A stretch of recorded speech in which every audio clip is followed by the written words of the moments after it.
Let me turn now to our next speaker. This is Lynne Bernabei, who is a remarkable, great, and accomplished lawyer. She's going to be talking about something that's been in the news a lot recently: sexual violence, sexual assault. The whole Me Too movement has caught fire in the last several years, and I think we all agree it's long overdue. It's an interesting fact that the same act can be both a crime and a tort.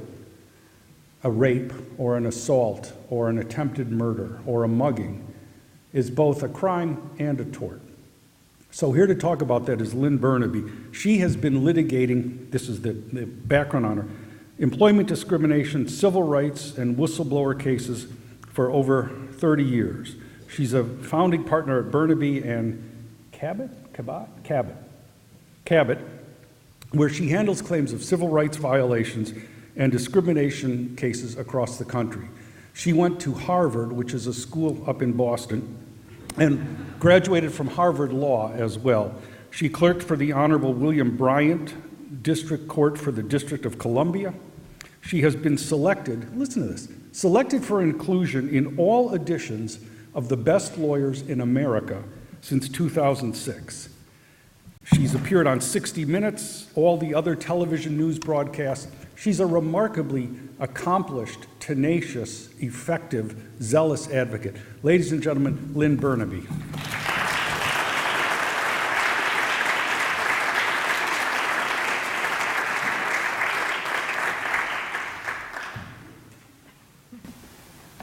I wanted to reserve some time for questions because I know this is sort of very popular and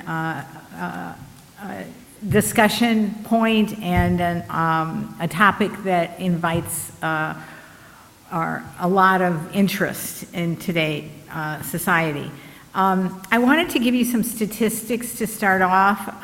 It's an unfortunate reality that 1 in 5 women in the United States will be raped at some time during their lifetime. In the United States, 1 in 3 women will experience some form of sexual assault, and that number rises to 1/2 if you take into women of color. Now, the prevalence, as you probably know, against women is not a new issue, but in the Me Too area, it's developed and sort of come into public consciousness in a way that's allowed us to make strides in a way we couldn't in the past. Now, looking at it historically, the practice of sexual assault and harassment against women in the workplace starts from slavery, where slave owners subjected their slaves, female slaves largely, to sexual abuse and rape. And obviously there was no recourse for them. Subsequently, after emancipation, many freed slaves were household workers, and they were subjected to rape and sexual harassment in the households in which they worked. And subsequently, in the late 19th and early 20th century, women in factories and in retail faced sexual harassment with very little recourse. Now, the interesting thing is that the protection, such as it was largely in criminal law, but that provided very little help to people or protection for people who were subject to sexual violence because the standards to prove it were so high. In fact, that women had to show not just that they were coerced, but they, quote, exerted the utmost physical resistance, which of course is very hard to prove. Now, interesting in doing some research into that was early tort law was really the only civil remedy for people, and that was assault and battery. And the only damages available in the early days for assault and battery were injuries in a man's property interest in the woman who was assaulted. So the woman had no damages whatsoever. Slowly that changed, but I'm talking about really slowly. It was only in the 1960s that courts began to realize that there could be damages to women, largely women, who were subjects of sexual assault other than physical injury. And there was a court case in 1961 in Arizona that had to do with a trailer park caretaker who was sexually assaulted, and the court allowed damages. Now it seems like very few damages. It was $5,000 in total, but it included emotional distress damages, which was one of the first cases to recognize that damages other than just physical injury damages could be recompensed. And then tort suits brought prior to the 1960s, it was also the case that only individuals could be liable for sexual assault. And now, increasingly since the 1960s, employers and third parties can also be liable for sexual assault.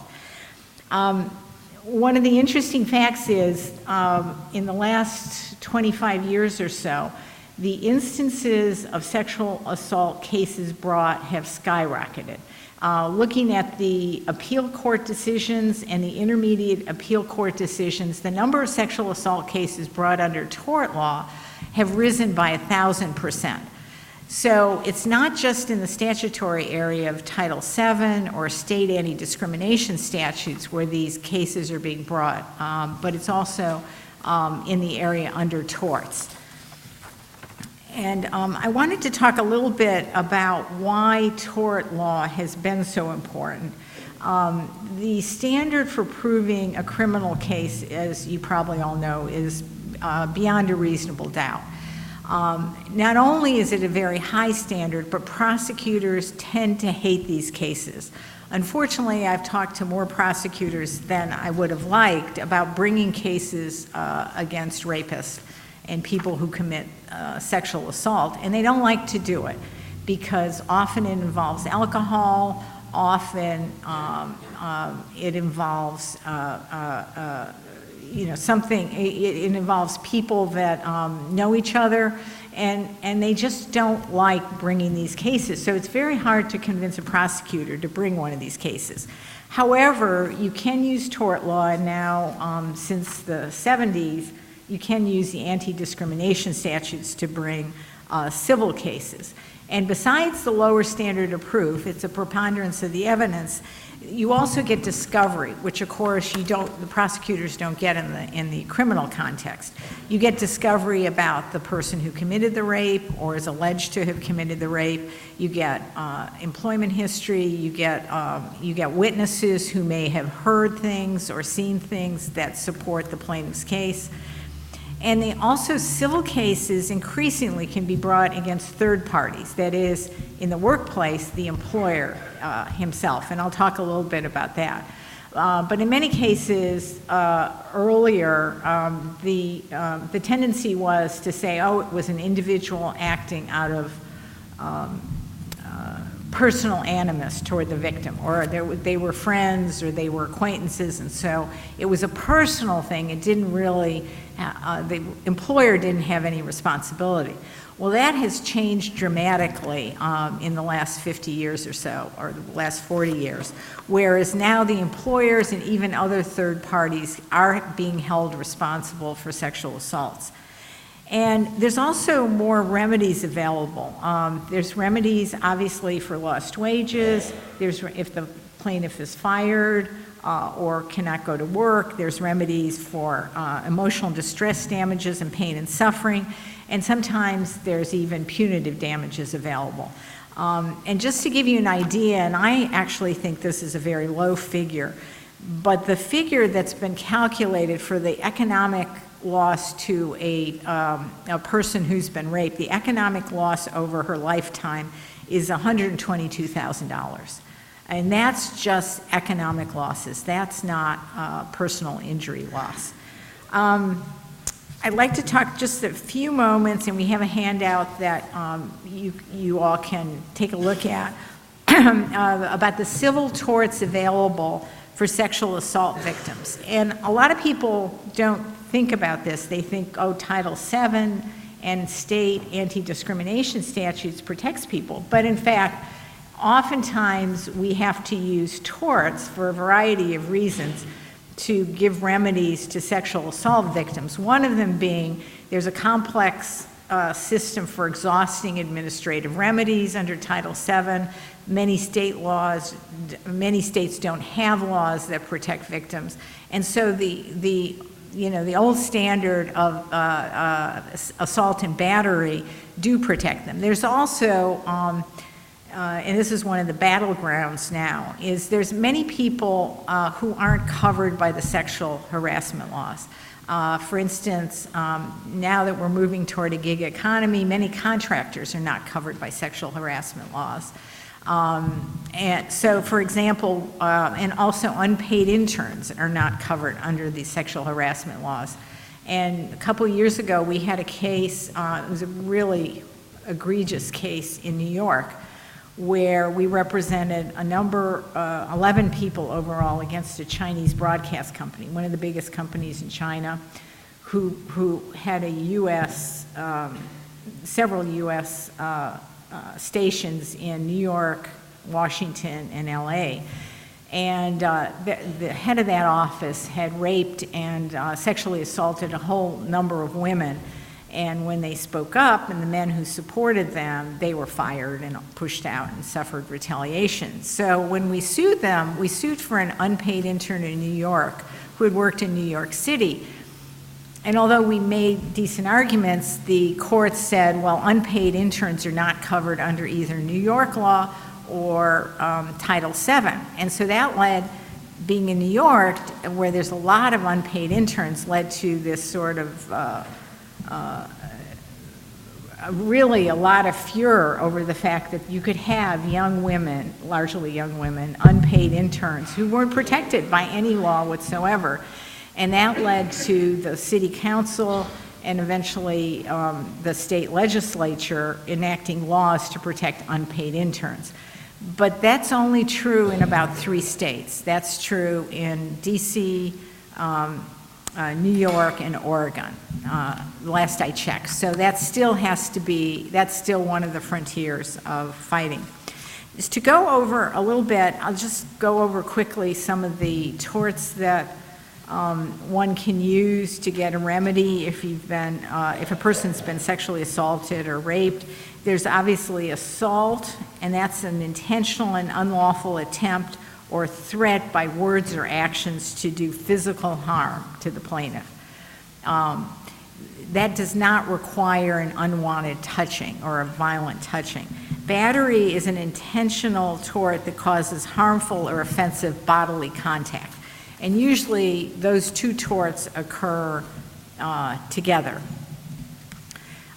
There's also a tort that's very rarely used called intentional infliction of emotional distress. This is extraordinarily hard to prove, but the courts have recognized it in the case of severe sexual assaults or rape. And that really requires a plaintiff to demonstrate extreme or outrageous conduct on the part of the defendant, which intentionally or recklessly caused the plaintiff severe emotional distress. And they're hard because courts don't like to recognize extreme and outrageous conduct. And I think, the courts are largely still male, they're still white, and they don't have to worry about rape or sexual assault for the most part. However, I do think in recent times with the Me Too movement and with increasing awareness of how serious a problem this is, courts have been more likely to recognize this tort. The other thing that's happened, which I think is a good outcome of the social movements we see, is that it's become clear that women are subjected to things in society that men, as a rule, and I'm making a generalization here, are not. And for instance, women are more subjected to stalking. Women are more subjected to sexual affronts or sexual banter or sexual talk in the workplace. And women are, unfortunately, still subject to sexual harassment and sexual assaults.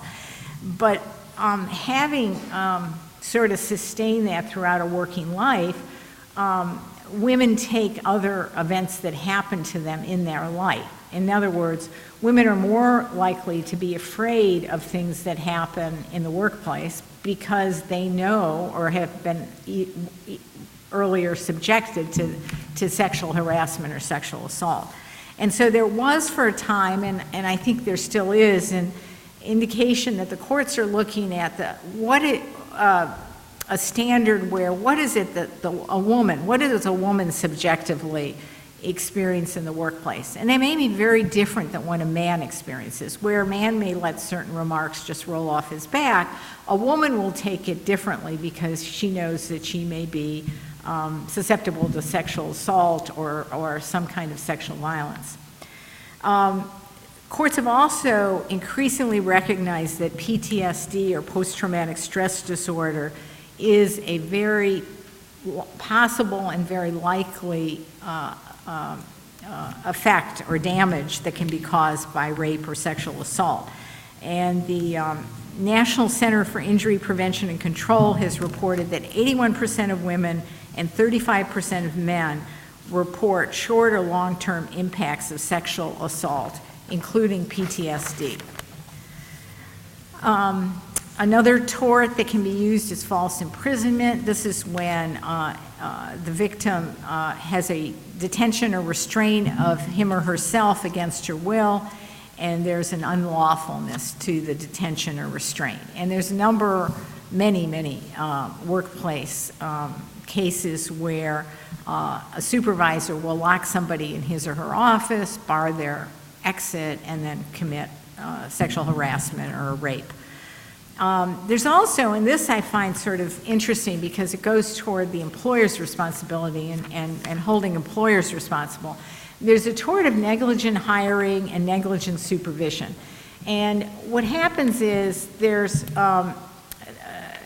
the sexual harassers or people that commit sexual assaults tend to move from employer to employer. So even if they're fired at one employer, they move on to the next, and they do the same things at the next employer.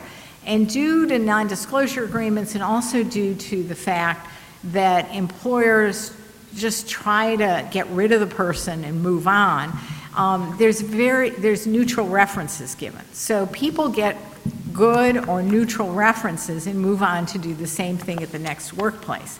And just to give one example, there was a ProPublica article that was very good about sex harassment and rape.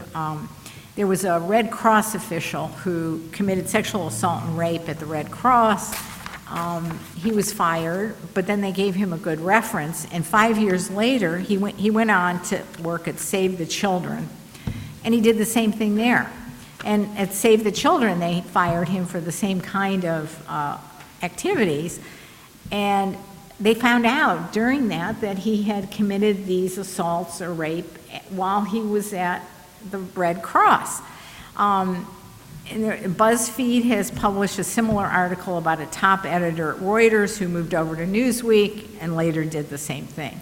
And we've had multiple cases where that's occurred, especially in the media arena, where people do change jobs frequently, and there's really not a lot of reference checking done because people assume that media jobs are somewhat unstable.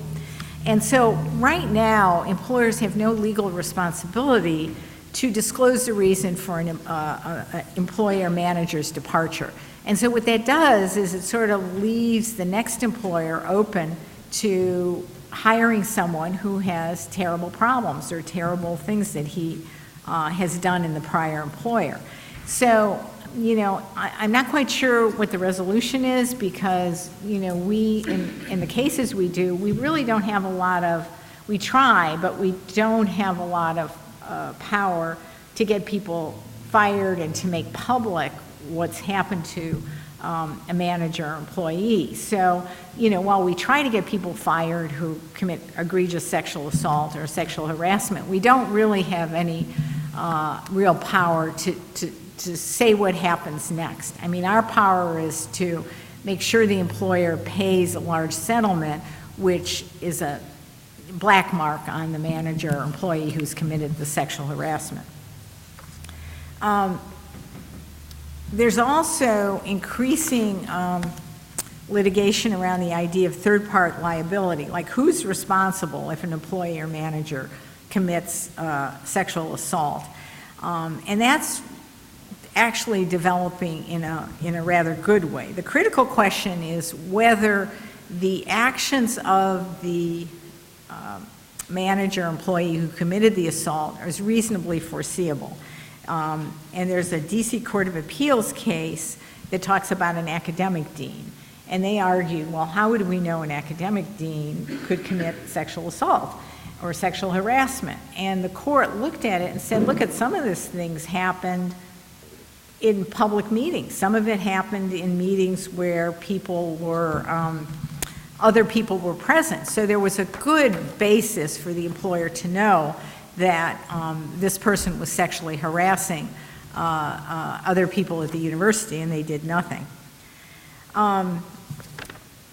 I want to sort of skip, because I find this interesting, and I don't know the answer to this, is non-disclosure agreements.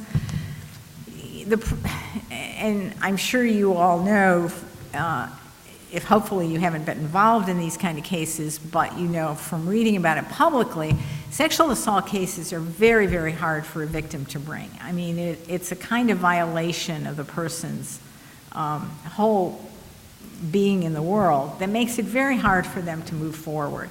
And because of that, they oftentimes, one, they don't bring these cases, but when they do, they want the case to be done. They want to move forward from their life thereon and just be done with it. They don't want it to be any more public than it has to be. And in fact, this is one of the reasons that the courts have allowed, and we have one case in court now, they allow plaintiffs who are victims of rape and sexual assault to proceed under anonymously as a Jane Doe. And because of that, people that settle their cases before it goes to court or before they ever become public, they want non-disclosure agreements. So it's a difficult thing. In general tort litigation, it's a bad thing because the company that's produced a defective car or defective product can go on producing them because there's a protective order that doesn't allow that to be public.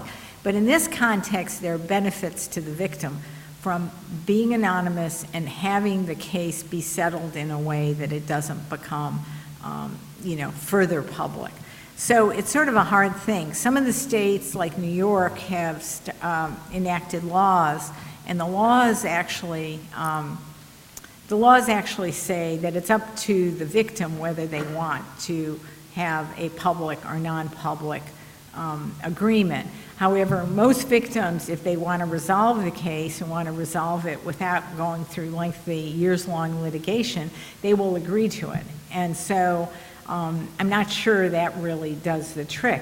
There's other laws, and I'm not quite sure where this stands, but in changing the tax law, the one thing that seemed to be good in the recent reform of the tax law was that they do not allow employers to deduct the legal fees, which can be extensive, if they settle a sexual harassment complaint.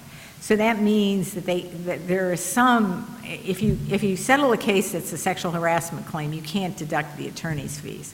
And so that means that there is some economic hit that the employer takes if they settle it, and sometimes the insurance doesn't pay for it as well. But the whole issue of NDAs in this field is a very difficult one because many victims will not be able to settle their cases unless there's an NDA, and I think it's unfair to put the burden on them to have an NDA, not to have an NDA, so that the harasser can be publicly known to be a harasser. I just want to end with saying tort law has made tremendous strides in terms of providing remedies for survivors of sexual assault, but we've got a long way to go. And I sort of sense from and this is anecdotal, but there's beginning to be a backlash, like this has gone too far, what do women want, how can, these are slights, they're not serious issues. So I think we're going to face now sort of a a backlash coming. But I think we all need to sort of be determined and strong that the remaining issues that we really have to deal with is, about contractors in the gig economy, about unpaid interns, about negligent hiring and supervision, how employers have to be more vigilant that they don't hire these kind of people that are going to commit assaults in the workplace. I think all of those we have to remain vigilant, because I think there's a real possibility that the law could start to go backward with increasing backlash. So if anybody has any questions, I'd be happy to discuss them with you. Citizen. The non-disclosure thing is kind of strange to me. How is it possible that courts do not recognize the rights of individuals, even though they've signed away their right to disclose, when these are constitutional rights to start with, lawful rights, and some would say God-given rights? For instance, if you go into court and you waive your right to trial by jury, you still get a trial by a judge or a panel of judges. And your right is actually preserved in that way. Whereas if you go in and you go up against a corporation, they say, no, I'm sorry, he signed away his right to his First Amendment rights to speak out his mind. It doesn't make sense to me that a judge in court would not say, wait a minute, this is important, we have to allow this speech to be there. I'll go sit down. No, you raise an interesting question. It's not, if someone signs a non-disclosure agreement, it's looked at like a contract right, like someone contracts away his or her right to do things. And you can contract away your constitutional rights as well. That doesn't mean that if you're called up or subpoenaed in a court case, you can't testify. You can. You can still make your speech. You can still make your speech. The issue is, can you be subpoenaed, or a government agency can make a request? And we've had lots of fights over settlement agreements, one last year, whether people who are called up to testify, even though they have a confidential settlement agreement, can testify. And the law is clearly you can testify. Okay. Yeah. Thank you very much. Mm-hmm, sure. So my name is Jeremy King. I'm just a member of the public. Can you hear me now? So I'm Jeremy King, member of the public. I wanted to follow up on your point that things have been changing so quickly in the Me Too moment or era. Have you noticed adaptive behavior on the assault side or the defense side as the news spreads of the Weinstein affair and so many others? Are assaulters changing their behavior so as to increase their chances of getting away with it? Or, for that matter, are defense tactics by attorneys for assaulters adjusting to, for example, the increased resort to tort? Oh, it's a really interesting question. Because the numbers are going up of claims, I don't see less sexual harassment or less sexual assault. In fact, there's an alarming, more cognizant of sexual assault. So I see lots more cases, especially young women who have been drugged and raped or given something in their alcohol and then raped. So I see a huge increase in cases. So it's hard to tell whether things are getting better. What was your first question? In terms of the defense defense perspective, the thing that's happening, because they don't know, there are changing mores, and they know the jury pool is going to be more sympathetic to rape victims, is people don't want to bring these cases, so they resolve them earlier. So, but it's not across the board. Anybody that deals with the public, like equity funds or companies that have an interest in good PR, they will settle. But there's lots of defendants that just don't care. For example, we have someone who was raped while she worked as an intern for the Congressional Black Caucus, and then started to work for a congresswoman a couple years later, and when they found out she was going to pursue her claims against the Congressional Black Caucus, she fired her. This is Sheila Jackson Lee, big liberal in Congress. And she wants to litigate the issue. So we're suing her in court, and the Democrats were sort of unhappy she chose to do that, but she has had zero. The Me Too movement has had zero effect on her. And I think in much of Congress. I mean, I hear complaints about their training as well. Oh, sure.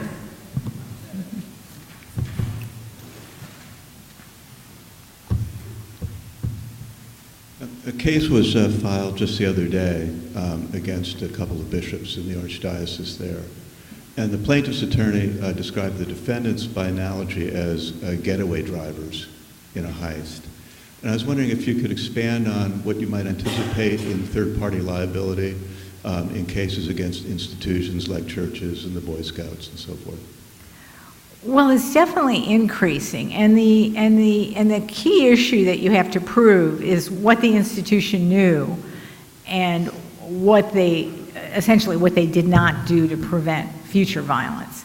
And it's always the case that if someone does it once, the institution, even if they know that it's going on, can say, "Oh, we didn't know." But increasingly, people are being able, especially in the church context, other contexts as well, to prove that there's a pattern there. Thank you very much. Thank you.